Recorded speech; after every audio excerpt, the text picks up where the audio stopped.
Live from the Export Beer Garden studios, you're listening to the BYC. On this episode, we'll be dissecting the second Ashes test, and oh my giddy aunt, there's plenty to discuss. From the Bairstow brain explosion to the transformation of Bazball to bounce ball to mutiny in the long room, this series has it all.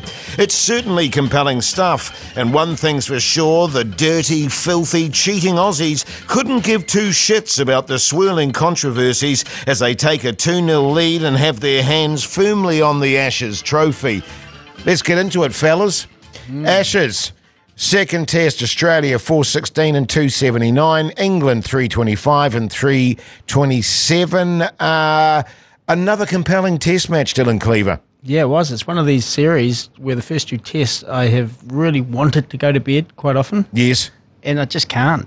It's just too much to watch, too much to take in. Yes, there's a lot going on. Even when the cricket's not great, and I felt actually for a lot of this test the cricket wasn't great because it was just a barrage of bounces and crazy field sets.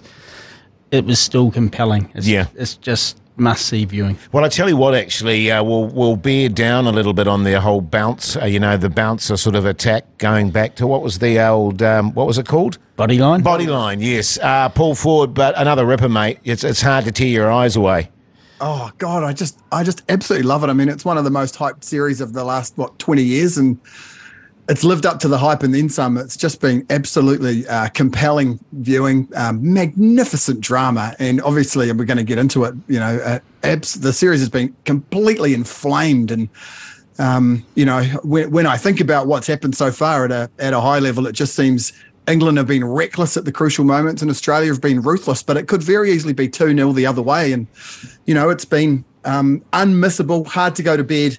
And the only thing that's really made me want to go is Kevin Peterson's annoying voice. Yeah, I'm with you on that. My God almighty. And actually, I was reflecting on it today, Paul and Dylan, that it could very well be 2-0 to England, but they just haven't quite nailed it. So let's bear down on this test. England win the toss, put them in, overhead conditions perfect, everything perfect, a bit of a green tinge to the wicket. That's where the test match was lost. Our conversation over, Dylan.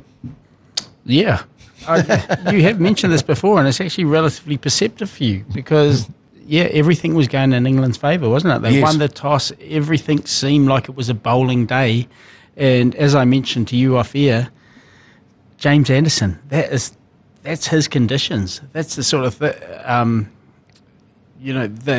canvas for him to come in and do his stuff, to swing it both ways, to get nicks, to get LBs. He has looked 5 to 10K too slow. Yeah. And he's actually looking relatively ineffective. And how often do you say that about a guy who's taken 700 plus test wickets? And he's one of those guys, actually, Paul Ford, I think, too, that, very often wears his heart on his sleeve. You can tell when he's frustrated. You can tell when things aren't going right. But the conditions were perfect for England. The conditions were perfect for Anderson, but they just did not take advantage. And Steve Smith, as much as I hate it, the master blaster, he is a quality player. Because we were mentioning, actually, too, I'll just say this very quickly, Joe Root, best in the world at the moment. Jeez, but Steve Smith, Paul Ford. In English conditions, he's just the master. He's become this absolute guru, hasn't he? Sublime innings again from him. And, you never say it looks pretty, but when he hits those drives out of the screws, and there's a lot of shenanigans in and around it, but by the time that ball is bowled, he's normally in an amazing position. And he's been annoyingly, frustratingly good and very resolute on defence as well. Very composed, very patient, sort of initially cautious, and then just pummeling the bad balls away. And as you say, in those conditions, Anderson, Broad, Robinson, not a bad lineup to be scoring a century against. Yeah, and when you're inserted in that scenario, Dylan Cleaver, 416's just way too many runs. I mean, you're looking, aren't you, for bowling the opposition out around 200, maybe 250 at most, and England just did not get it right on that first day. No, they didn't. And actually, when I saw the conditions, my mind went back to Trent Bridge. I think it was 2013 when Stuart Broad went nuts. I thought this could be one of those kind of mornings, and it just never happened. And big props have got to go to Davey Dum-Dum, who batted very well, and actually Usman Khawaja, who scored probably one of the better 17s you'll ever see. That was the key. No early wickets on that wicket. 416 was too much. But then again, when England batted in their first innings, it didn't look like 416 was going to be enough. Yeah. Well, I mean, and on that note, Paul Ford, 188 for one. What were they all out for in the end? 325. So Calypso, and once again, we talk often, and particularly in reference to the Black Caps, the old foot on the throat. And England have been in that situation a few times now, like with the last series we played over there, but they just aren't able to capitalise, and going from 188 for one to 325, not good enough. No, totally. And, 188 for one, 278 for four. They were still in good shape. And then, Bazball just shed itself there, and 325 all out. They just seem... and I know it's their mantra. I know it's the way that they're playing, but they're really stubborn about sticking with the sort of all-out attack, no matter what the situation is, every single time. I've heard the players and McCullum, talking about how they've got clarity when they go out there, and the clarity is just to club it around, obviously. But when you look at Pope, Ducket, Root, Brook, they all just got carried away. They just got intoxicated by their own kind of clarity. And, if you're going to start pulling short pitch deliveries out when there's a field set so that you hit a short pitch delivery in the air, you're just going to end up delivering some gifts. And it was just a smorgasbord of midsummer Christmas presents for the Australians. But I guess that's what you get when the gamblers are in charge. I don't know about Rob Key if he's a gambler, but Ben Stokes definitely is, and Brendan McCullum definitely is. And, you can hear Ducket, he was saying that what did he say? If we start being seen to be leaving short balls, it would mean that Australia think they've won the battle. Well, if you get out to them, you've definitely lost the battle. Well, it's crazy. This is a really interesting question in this whole Test series. Have the Australians found the answer to Bazball, i.e. Dylan Cleaver, the short pitch deliveries, men out on the boundary? It's very difficult to score in that scenario. You know what I mean? And I was thinking to myself, and indeed the commentators were discussing, it's very difficult to get runs in that scenario. You could actually go back to the base reserve and say in that second innings, it was how New Zealand ended up beating England as well when they started bowling short. And we have not, let's be honest here, we have not got the attack with the pace that the Australians have got. So they can do it more effectively. But I will do a little bit of devil's advocacy here. Is Bazball really the only thing that's keeping them competitive with Australia? If you're being perfectly neutral and straight down the middle, and you have the Australian playing 11 for that first test on one hand and the England playing 11 on the other, how many England players would make a combined 11? Maybe 3? Is it actually the only thing that's making this series competitive? That is a great question, because that's something I've pondered as well. In the sense, Paul Ford, that if it wasn't for Bazball, these guys wouldn't be within cooey of Australia. That's kind of my feeling, you know what I mean? If they were playing their old style of cricket, they'd be getting an absolute hiding. It's Bazball that's actually, in truth and reality, giving them the opportunity to compete. Yeah, but it's an interesting question. I haven't done that exercise, Dylan, but I think, is Bazball keeping them in it? I'm not sure. I think Harry Brook just hasn't got going. Ollie Pope hasn't really got going. And then if you're going to win the toss on a green top, like you guys just said, and then you can't get those wickets. They're massively reliant on, those guys that I've mentioned to score a poultice of runs and take their wickets. And if that doesn't happen, they're kind of stuffed. And I guess that's to your point. There's kind of a few blokes in there that are probably not anywhere near as good as the Australians. And so if none of them come off, then they're in trouble. But in particular, if Anderson doesn't get the wickets, Broad doesn't get the wickets, Robinson doesn't get the wickets, Root doesn't score a bazillion runs, and Brook doesn't go mad, they are going to be in trouble. When you're relying on Ducket to be your kind of your rock, to your point, you're probably not. You're not necessarily a world class team, right? But I guess they're playing like it. But they need a lot of things to come off for them on the day, and they also need to. I was talking about that kind of all out aggression. They need to be a little bit more measured, and they've got to be a bit more calculated, because, as Nasser Hussain said, at the end of the day, baseball's about winning games. It's not about showing how aggressive you are. And they just seem to have tipped over that point into the recklessness. But just on that, fellas, I'm really keen to get your view on the short pitch bowling sort of body line kind of thing, because the English, of course, resorted to it themselves. As a spectacle, from my point of view, Dylan Cleaver, I find it tedious. And for me, and I think you made the point earlier on there, that it's not a great spectacle, is it? No. I mean, and I don't enjoy that aspect of it. What's your view on it?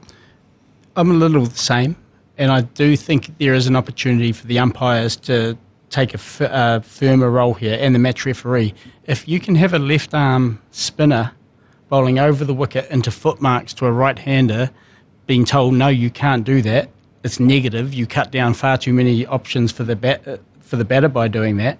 Well, then what is a guy that can bowl 140k an hour coming in bowling bounces with your wicket keeper standing on the leg side, your fine leg, your deep square leg just in front of the square, a deep backward square, and a guy standing at square leg? What is that if it's not the epitome of kind of negative bowling? And in fact, the only thing that really is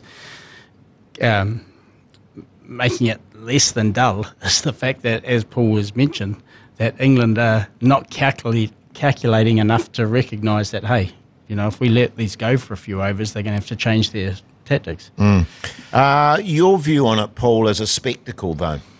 Oh, look, I think the aesthetics of it, I love it for a while. And, I don't mind it if there's wickets, but you're absolutely right. If the batsman chooses not to engage, which I guess I'm arguing would be sort of a bit of a wiser decision. Which the Aussies did pretty much. They didn't really engage in it. That's right. And it just gets monotonous. And I think that's right, Dylan. There is a lot of onus on the umpires. If the batsman's not trying to get runs, to step in there and just go, well, you're not bowling deliveries that he can score runs off. So it's basically, it's not intimidatory, but it's certainly kind of super negative. Yeah. And I guess the sad thing about it, Jace, is that it works so bloody well. So I think we can expect to see a hell of a lot more of it. I think I saw a stat which said there were 13 wickets and an average of 17 out to bounces during that match. So, it's going to be addictive if the pitches are not as responsive or if batsmen are too good. We're going to see a lot more of it. It's sort of pot kettle black, when we think about how Neil Wagner's gone about his business in Test cricket, and we're full of admiration for him. Yep. 258 wickets at 28 and a strike rate of 53. They had a quick look. His strike rate's better than the likes of Brett Lee, Jeff Thompson, Mornay Morkel, and Bob Willis. It feels a little bit like Wagner has kind of built the template that these guys are now trying out on each other in the Ashes. Yeah, and I remember him employing that against Smith over in Australia, which a relatively good effect. And I should actually sort of slightly correct myself. In a way, the Australians did indulge and implode a little bit. Smith. You know what I mean? Yeah, the Steve Smith dismissal. How filthy was he about that? But it's almost that sense of the batsman just getting frustrated and going, what do I do? Just stand here all day and get peppered with short balls, or do I take some kind of affirmative action? You know what I mean? I think there's dick swinging and ego that's come into that as well. Sure. Ollie Pope injured. You mentioned the fact that he hasn't really taken off in the series. Is he out for the third? I think he is. He's out for the series, I think. The series, yeah. Dislocated shoulder. So, right. Out for the summer, I believe. And who will they bring in? Lawrence? Probably that would be the logical, given he's the spare batter in the squad. Yes. Yeah. There was some weird stuff around his injury too, wasn't there? I mean, I was trying to get my head around what actually happened. I think he injured his arm fielding, and then they brought on a substitute fielder. But then because he batted in the first innings, he then wasn't allowed a substitute in the second innings. That seems dumb to me. I feel like the rules need some tweaking. I just think that seemed a bit rough. It was pretty obvious that he'd hurt his shoulder, and it seemed really unfair that England would have to bat with 10 as if he wasn't able to come out and field. I thought that was shithouse. And he re-injured it too. I mean, yes, that's how he ended up dislocating it, was being in the field when he shouldn't have been in the field. purely because it was the only way he could bat in the second innings. There needs to be a common sense approach there. They were taking much more care over player welfare. The ball only has to graze the face grill and the medics are running from everywhere, and yet you got a guy who's dislocated his shoulder, which is a fairly important part of the cricket anatomy. Yes. Having to field out there, it just didn't make any sense to me. So England falls short by 100 odd in the first innings. It looks like Australia's running away with it. They were in a very comfortable position, slightly shat themselves as well, and left England 370 odd. What was the view that you guys had, speaking of injuries, of Lyon coming out and batting? Was that too far? I imagine you being... At 15 runs looks pretty important. Yeah, old school as you are, Dylan Cleaver, tears would have been running down your rosy cheeks at the courage of it all. I remember actually when Daniel Flynn got his teeth rearranged in Manchester in 2008, and it was obviously knocked for six, so it was a horrible scene there. Ross Taylor came out to bat and marked his guard and blood on the wicket and all that. But I remember Daniel Flynn copping some criticism for not coming out and taking any further part in that game. The guy was sick. He was vomiting for like about 48 hours straight. And there were people of a certain generation probably thumping their fists on the desk and saying things like Bert Sutcliffe, bandaged head, and Bob Blair, dead fiancé. And poor old Daniel Flynn was getting grief for being in his hotel room. So I imagine in Australia where the macho elements even good on you, Good on you, Gaz.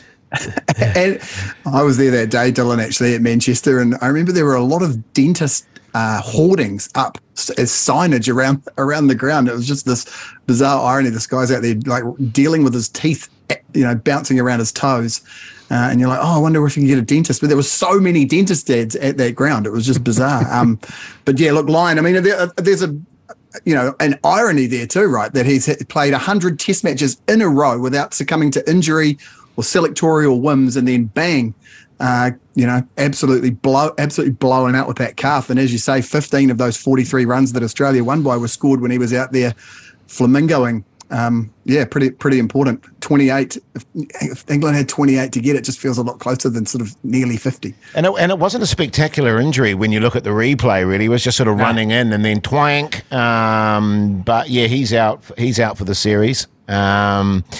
And we'll talk about that a little bit further on. So England 377 to win. Yeah, I thought they had a chance because Lyon wasn't there. So did I. And mind you, Head got a couple in the first innings. And, they did have options should they go that route. Labuschagne, Steve Smith, Head. Well, you never know, just chuck him in there. And then sort of Ducket, who had a good test match. Unlucky, wasn't he, to not get the 100 in the first.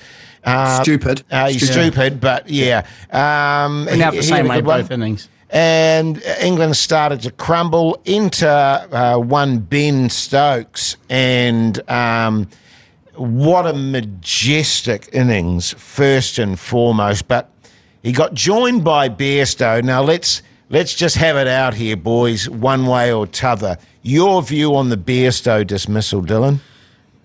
Well, is the floor mine? How long is this going to take? Okay, here's my view on it. He's out. He was an idiot. He's a nincompoop. But I still don't like it. That ball was a great example of a Schrodinger's cat, actually. It was live and dead at the same time. But I'm not going to get all philosophical about it. I just don't like cricket going that way. I hate the man kid. And I would have liked to have seen Australia withdraw their appeal. But I completely understand if you don't think like me. I'm just a bit of a purist. I like bat versus ball. I don't like deception. I don't want to see a game where everyone's going safe or, checking. Over-8s are slow enough without checking every ball to make sure that the keeper's not going to have a crack from 15 yards. But having said that, I have very little sympathy for Bairstow. I'm a whirl of contradictions here, but I just didn't like it. I didn't like it. Paul Ford. Yeah, I think I described it differently, I think, but I think I'm in the same place as Dylan. I think it was a brain fart. I think it was a gobsmackingly embarrassing dismissal. I think it was out I think it left a desperate England team relying on a favour, relying on a gesture of kindness from Australia, and that is a very, very vulnerable place to be. But I agree. I think it's also a hollow way to get a wicket. It's not lucky like a run out off the bowler's fingers or a rebound catch off a fielder's head. It just felt a bit sneaky and a bit opportunistic.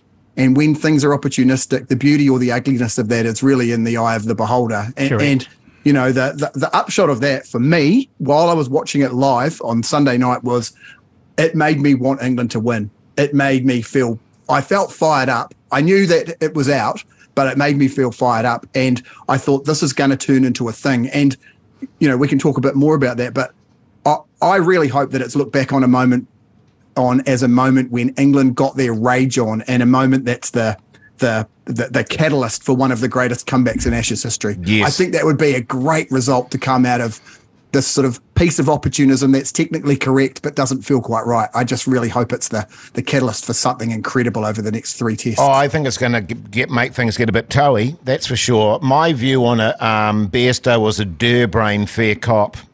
End of discussion. And as you say, if you expect the Aussies to do anything different, then you're a long way up the tree as far as I'm concerned. So is the dirty, filthy, cheating Australian hater turned? No, I just, you know, and I was mentioning actually just on Bairstow. No, you just love Australia. I was mentioning earlier before we got onto this podcast, Paul Ford, about Bairstow and his wicket keeping. I think he's below average, very much below average as a keeper. They've got to get folks back in there. But no, I weirdly didn't have a problem with it. I found it hypocritical of Baz to come out and go, rah, rah, rah, rah, rah, rah, given his antics over the years. You know what I mean? I mean, excuse me, Baz? Yeah, no, I agree with that. Totally. You know, did he mean that though? I feel like there's a I think he was just trying to fire the boys up. That's what I really believe. And just on controversy, the Ducket dismissal or non-dismissal, where he was caught on the boundary there. What was your view on that? I looked at that and went, oh, that's out. Yeah, no, I didn't think it was, because we had a similar one, I think, with Kyle Jamieson, taking what looked an amazing caught and bowled, exactly the same thing. The only difference was it was New Zealand, so it didn't go around the world, and the Black Caps didn't cry and whine about it like Australia did. And that was the other thing that bothered me a little bit. All these hypothetical scenarios that have been brought up, you know, if Carey had missed it, would they have run a bye? Well, he didn't miss it. You know, is it the same as Ollie Pope running out Colin de Grandhomme? No, it wasn't. You know, the Aussies wanted that to be, well, the rules are the rules. The night before, when Ducket was caught, they didn't want the rules to be rules. There's all this hypocrisy and these stupid false equivalences and these references to the spirit of cricket, which are just nonsensical, because the spirit of cricket means something different to everyone. But so I hated all that, but at the same time I loved it, because it's just such a great topic to get stuck into and to criticise other people's takes on it, and to hate on Baz and to hate on Alex Carey and to hate on Pat Cummins, and it's magnificent and yet kind of tawdry all at the same time. Yes. Soap opera. It's a soap opera. Well, and I love that. I just love the fact that Test cricket's just blasted all other formats of sport out of the news cycle, and, you know, having people talking about Test cricket and random people at work kind of asking me questions. They don't even watch cricket, but they want to know what's gone on and why is there a photo of Ben Stokes with a dummy on the front of the paper, you know, and I have to try and get into it. On that catch, law 33.3, not going to get into it, you know, in any detail, but I didn't understand the rule, and now I understand the rule. Definitely, that catch was definitely not out. And I agree with you, Jay. So I reckon McCullum came across pretty shrill, and I just couldn't believe that he actually believed what he was saying. First of all, I think he likes beer too much to not have a beer with Daniel Vettori at the end of that series. And speaking of Vettori, I mean, I think I agree with you, Dylan. You know, I hate the hypocrisy and I find it fascinating, but you know, I can't get on board with it. But the whataboutery and all of that. The best example of this was the Vettori Collingwood situation where McCullum activated the run out. And then there was a discussion. Vettori said that he spoke to the senior players in that team. It wasn't an umpiring intervention. The umpire said it was out.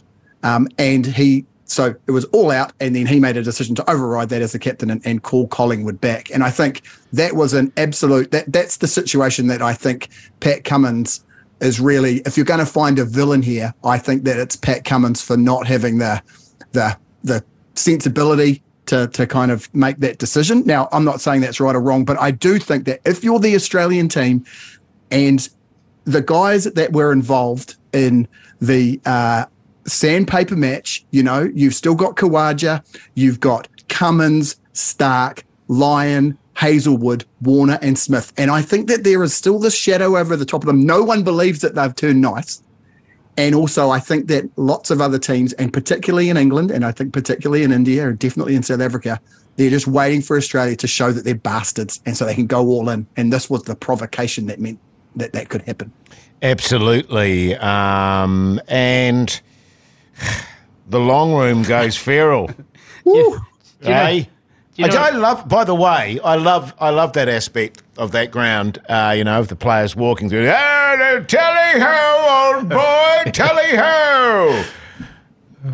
It's great. It's a great direction, but yeah, went a bit feral there, Dylan Cleaver. Yeah, and what I was thinking actually when I saw a bunch of Australian cricketers walking through the bacon and egg brigade in the long room, I couldn't help but thinking to myself, there is the worst of humanity all in one room together. Yes.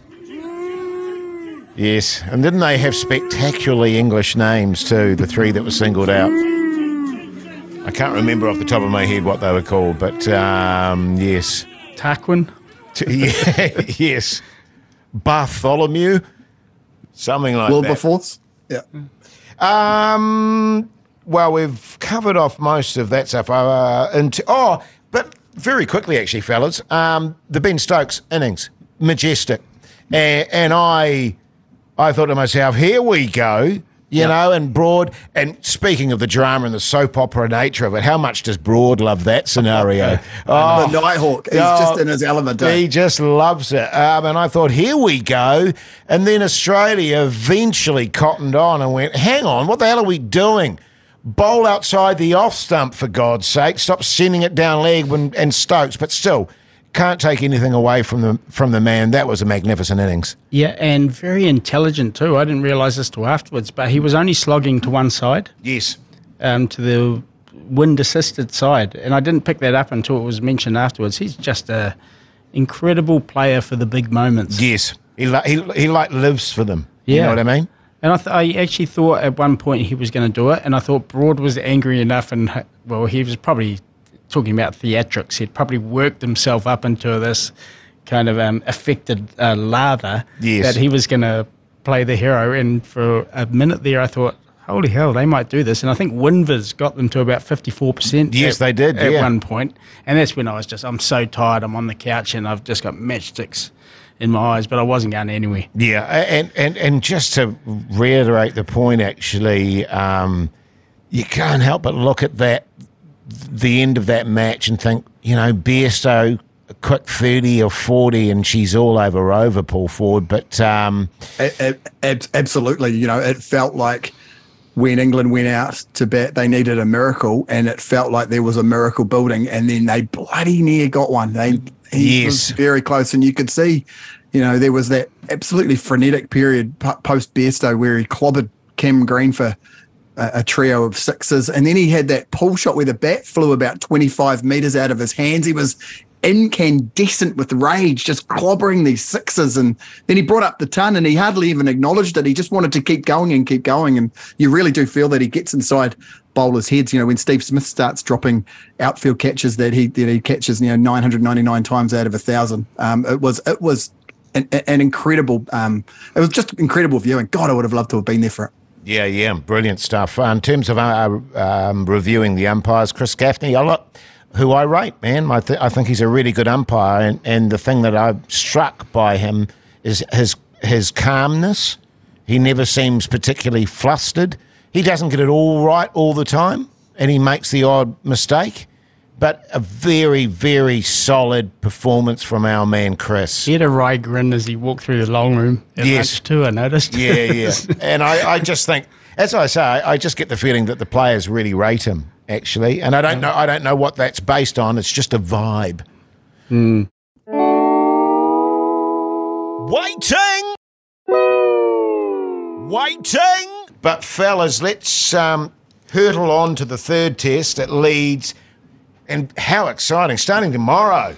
Yeah. We're not having a big, massive break. Can a 2-0 deficit be overturned? And we've just talked about the fact that it's going to be fiery from now on. I just hope it doesn't turn into a bodyline series, you know what I mean? But whatever, it's going to be a spectacle, Dylan Cleaver. Yeah, Headingley is not a place you want to go to if you're an Australian.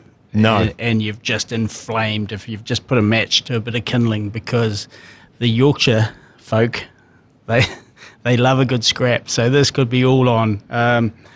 I don't think it can be overturned just for the simple fact, and I'll keep going back to this, I think Australia's a better team. Yes. So but I do think England are going to get a test somewhere along the line, and how fantastic would it be if it is Headingley for the sake of the rest of the series? Yeah, and I wonder, Paul Ford, too, about the hangover of these first two tests, because it must be in England's mind and Stokes' mind and McCullum's mind, we could have won those bastards and we didn't take our opportunities. I just wonder about the mental hangover of that we didn't take our opportunity. I mean, I definitely think that if they do reflect on what they've done over the last two games, then they would. But I get the sense it's not really the way. It's not really the way that Stokes and McCullum operate. It's all kind of pedal to the metal and look ahead. And, you know, when Stokes was getting interviewed, he was talking about, we beat Pakistan 3-0, we beat New Zealand 3-0, we're going to beat Australia 3-0. And he said, it's exciting. It's exciting to find ourselves in this position. And he said that, just said that our style of cricket suits being 2-0 down. I'm like, these guys are delusional, but, kind of admire it in one sense. I didn't hear that, but I'm also thinking in my head that this is just the sort of thing that Bazball loves. Boys, we're 2-0 down in a five-game series. We can do this. Let's do this. And you can just see Stokes and the English players going, yeah, let's make a bit of history. And just wanting to blow up the narrative is what they keep talking about. Now, the one time, it's only ever happened once, that a team did come from 2-0 down, and there was a guy called Don Bradman who scored 2 double centuries and a massive 100, and they won those last 3 tests. So I guess my question is, who is Don Bradman? Is it Harry Brook or Joe Root? 2 Yorkshiremen. It all starts at Headingley tomorrow night. I tell you what, though, it does get tiring being abused all the time. You asked Mitchell Johnson and Jason Gillespie, who endured horror tours of Australia, and the Barmy Army, the crowd just focused in on them. Every Australian is going to get the poop abused out of them in this test. So it can get tiring. It can get in your head. I still think Australia are too good to let that happen, and probably with the leadership like McDonald, Vittori, Cummins, all pretty even-keeled guys, they're probably not going to have those vagaries of emotion that they might have in the past. But if there's a test England are going to pinch, I think it might be this one. Well, you can attest to that, of course, Dylan Cleaver, with the amount of abuse you've got from the good people of Otago, and and rightly so, mate. But I think that the Australians love a bit of siege mentality. I think that they thrive on that sort of thing. They've got a pretty settled side. Of course, Lyons are gone, and Todd Murphy in, and I quite like them as a spinner, so I don't think they're going to lose. I mean, yes, they are going to lose a fair amount. Lyon is obviously a deeply experienced player and in good form. And the Bubble Boys' 100th test. So Australia, going into the third test, pretty solid. Yeah, good team. Paul Ford? I don't think I can deal with Steve Smith having a fairy tale Ashes win 3-0 in his 100th test. I think that would be absolutely galling. So could we just please make sure that doesn't happen? God, you do get the sense that Australia are very settled. They've got Boland waiting in the wings. The line thing could be disruptive, but it's a straight swap. So, kind of no dramas there. It does feel like they're getting into their groove. And maybe the thing that can upset it is as Dylan said, I guess I kept thinking, well, they're professional cricketers. It's all a bit of a pantomime, really. But it's interesting. 5 days of being abused in the West by the Western Terrace at Headingley. And, Yeah, maybe it will. I mean, there'll be people going around to their hotel rooms throwing stones, and there'll be all sorts of shenanigans going on. I've sat through a test match at Headingley. God, I absolutely loved it, but it is feral, and that was New Zealand. We were getting flogged, very uncontroversial, and it was still rough. I remember Nasser Hussain saying, that is a place I would not take my family to watch sport. So, it's been rough for a while. Yes. Now, as we've kind of alluded to, fellas, I don't see the English changing tack here. I think Bazball's going to carry on. Moeen Ali's spinning finger returns. Just very quickly, how good Tongue? Yeah. I thought he looked a real prospect. Yep. What did you think of him, Paul? Yeah, no, I thought he did well. I thought he looked pretty nervous early on, as you'd expect, but then settled in and he bowled some magnificent deliveries. Thought he was a little bit unlucky. Could have got a few more, to be honest. Yeah. Still no Ben Foakes as keeper, and they're not going to do it. Yeah, I guess not. But I just don't like Bairstow as a keeper. He's decidedly average. Mark Wood's set to return, and I believe they need him. They need some out-and-out pace. Though Tongue's quick. So yeah, he's 140, 145. Yeah, I think Wood should have played earlier. But Where do you slot in? Because all the others have done well up until now, but Anderson is obviously on his last legs. Broad probably can't play 5 tests in a row, so maybe this is the time to inject. Yeah, or even for Robinson. But, I just think that England need that. I think a straight swap with Anderson would be a good move. I think that's a good bowling attack. Wood, Robinson, Broad and Tongue. Ali. Yeah, I think Anderson looks knackered to me. He looks a bit stuffed, and I guess the thing is we're talking here. Pope's obviously out with they bring Lawrence in. Well, that's hardly kind of that won't be keeping Mitchell Stark awake at night. I wouldn't have thought. The lack of Ben Foakes. They've got Bairstow at the back there. They've got Moeen Ali coming back in. They're not quite sure. It doesn't seem very clear what they're doing with their bowlers. Wood's been injured, so he's coming back from that. Stokes has basically said that he can bowl one spell per day. So, he's battling. They do feel a little bit, what's the word? Unsettled, I guess, England, and with 3 must-win test matches, not a great place to be, you'd argue. Yeah. Well, 10 o'clock tomorrow night, fellas? We'll be hooking into that and giving you a full breakdown next week of that 3rd test match. Now, the ICC qualifying tournament, I'll be honest with you, I've been watching snatches of it. Not a lot. The West Indies calamity is complete after being thrashed by Scotland in the Super Sixes. Appalling. Really poor, stark decline for the West Indies, isn't it? Yeah. I mean, we know the decline in Test cricket, but this is filtered through to their short ball game now. There were a couple of things. Their fielding was just rancid. It was awful. But they're also being mocked for... They didn't even get the basics right, like preparation. They weren't prepared for this tournament by playing in the desert in the Middle East, not realising apparently that they were actually going to play in midwinter conditions in Zimbabwe. So it was nothing like they were coming up against. And then just in-house decisions. They played the Dutch. The Dutch came from nowhere to end up tying it. Logan van Bogen was easily there. Like he smashed some runs at the end. So they get to a super over. They choose to bowl to the short leg side boundary where Van Beek had been depositing it earlier. He took, I think, 30 runs off a Jason Hoyte over, lose that game. And interestingly enough, I was talking to someone reasonably high up in the global cricket scheme of things who thinks that there's a growing momentum now to break that conglomeration up and just the stronger of those independent nations to possibly be full member nations. Your Barbados and Trinity and Tobago, yeah. And the rest have to make their way, either thrive or just survive as a associate member nation, which would be hugely sad, but perhaps understandable. Yeah. Ireland wet the bed. Some criticism for wasting their cherished full member status by throwing resources at Test cricket when they should have been using money to run compelling short-form programs. Paul Ford. Yeah, it's pretty sad, actually. I mean, I think I don't follow Irish cricket particularly strongly, but they actually played a hell of a lot of good matches during the sort of build up to this tournament. They've had their fans crapping on at them that they want them to be playing Test cricket. They get an opportunity to play at Lord's. I think, pretty difficult opportunity to turn down. I think, I feel a bit sorry for them, and I don't know if these teams are being looked after by the ICC as well as they should be in terms of where money and resources are being directed. A lot of it's going to the big boys, and in particular the big boy, the BCCI.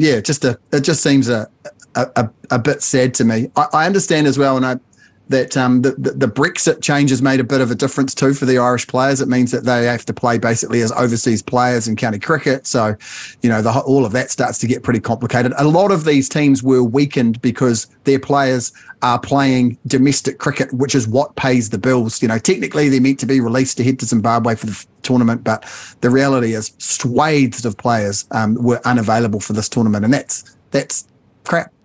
Yeah. Host nation Zimbabwe also gone after stuffing up their net run rate. Yeah. Yeah. And it's not quite a winner-takes-all finale between Scotland and the Netherlands. Scotland possibly need it more because their cricket is about to be shipwrecked on a report into racism and sexism. Yeah, well, a similar thing. They're facing a similar thing, day of reckoning, as England cricket have. Yeah, they just had one, haven't they? Yeah, possibly the Scotland one's even more stark, and they obviously haven't got the bedrock of a big domestic game to fall back on, so they might have to completely change their leadership at the top of Scotland cricket, but they can lose to the Netherlands by a small amount and still qualify for the World Cup, which would be a massive moment for them. Personally, I'd prefer to see the Netherlands make it. They're one of those teams that, as Paul mentioned, has been really badly affected by unavailability of some of their better players. Although the other side of the coin on that is, are they really Dutch? Yeah. Where are they getting all their players from? More to the point. Hey. Tauranga. Yes. Waiting. White Ferns in Sri Lanka lost a one-day series 2-0. 2-1. 2-1, Paul Ford. Yeah, they did. First time New Zealand's ever lost a series to Sri Lanka in the history of women's cricket. Chamari Athapathu was unbelievable. 2 unbeaten centuries. That 140 of 80 balls was pretty ridiculous. I think no Jess Kerr, really, really kind of missing her. I had a quick look, did a couple of quick numbers. Tahuhu and Devine, 8 for 150 off 30 overs. The rest, 5 for 400 off the other 73 overs. Spinners got hammered over there. Yeah, if you're going to play 3 matches like that and only take 13 wickets and get pumped for 6 runs and over, you're going to have a bloody tough time. Is there something weird going on? Lee Casbrick got brought in for Jess Kerr. Didn't play any of these games. Just as a reminder, she is like the second all-time wicket taker for the White Ferns, certainly in at least one format of the game. She's a gun, but she couldn't even get in. So, yeah, I don't know. It feels a bit experimental to me. Yeah. Disappointing result, Dylan. Yeah, and I thought they batted a bit slow, actually, in this final one. They got unlucky with the rain coming when they were actually in a reasonably strong position, but they hadn't batted very quickly up until then. And, yeah, Athapathu just made a mockery of Duckworth Lewis Chase. Yeah. Hey, the domestic contracts. And yeah. I'm sure you're right on this, Paul Ford. Talk us through the picks and the non-picks, mate. Well, I had a text message from Dylan Cleaver, who said that my love affair with Finn Allen, is about to end, and I didn't know what he was talking about, but I did check the contracts, and he might be known as Phineas Slog to you, Dylan, but he's now known as Sweet FA to me. He's gone. He's heading back to Auckland. In his defence, he's born in Auckland. I think he went to St Kitts, and of course, hate St Kitts. Replaced Pretty boys. Replaced in the contracts list with my new fetish who stirred my loins, Moo Abbas. So, I'm reasonably happy about that. Yeah. Yeah. Any other highlights for you, Dylan Cleaver? Kyle Jamieson, who is an Aucklander too, who went to Canterbury to make his name, then went back to Auckland, is going back to Canterbury. Cam Fletcher is taking advantage of the fact Ben Horn has retired by moving home to Auckland. Another interesting one, actually, a couple of young players missed out. Reece Mariu, I don't know the background to this, but I would have thought he was a shoo-in for a Canterbury contract. He hasn't got one, but they brought in a couple of imports like Michael Rippon and Ray from Otago, and Curtis Heafy at CD, who I thought made quite a good fist of things as a young player in his debut season, also hasn't got a contract. So I'm not quite sure what's going on there, if there are other reasons for that. But the one other point to note is long-time Black Caps bowling coach Shane Jurgensen is leaving that role to take up the head coach role at Wellington. Yeah, how long has he been there for? He's been there forever. 43 years. 43, is it? He's an institution. Did Ollie White make any of the contracts, Dylan Cleaver? No, I don't. I had a look at the Otago one. I'm pretty sure he hasn't made it. No. Be drowning his sorrows. Well, there you go. That brings us to the end of this particular podcast. Hope you've enjoyed it. Really looking forward to the third test match, boys. Really loving this Ashes series. And if you want to correspond with us, what do they need to do, Paul Ford? Flick us an email to byc@beigebrigade.co.nz or slide into the DMs on Instagram or Facebook for the Alternative Commentary Collective or the Beige Brigade. Bloody great stuff. What's going on with the bounce, Dylan Cleaver? The bounce is upholding the spirit of cricket. Yeah, good. Trucking along well. The bonus bounce today, actually, about I wrote an essay about some of the unique challenges about ghostwriting Carl Heyman's memoir. So, yes. DylanCleaver.substack.com or just Google Dylan Cleaver The Bounce and you can register. It is free. Would you ghostwrite my biography, Dylan? Well, funny you should mention that. I may be. Yeah? Yeah, but it's unauthorised biography. It's coming along bloody well, Dylan. Is it? You're both working on it. Yeah, good shit. Hey, thanks for taking the time to listen to this podcast. Tell all your mates about it. We'll be back, of course, same time next week. Until then, see you later.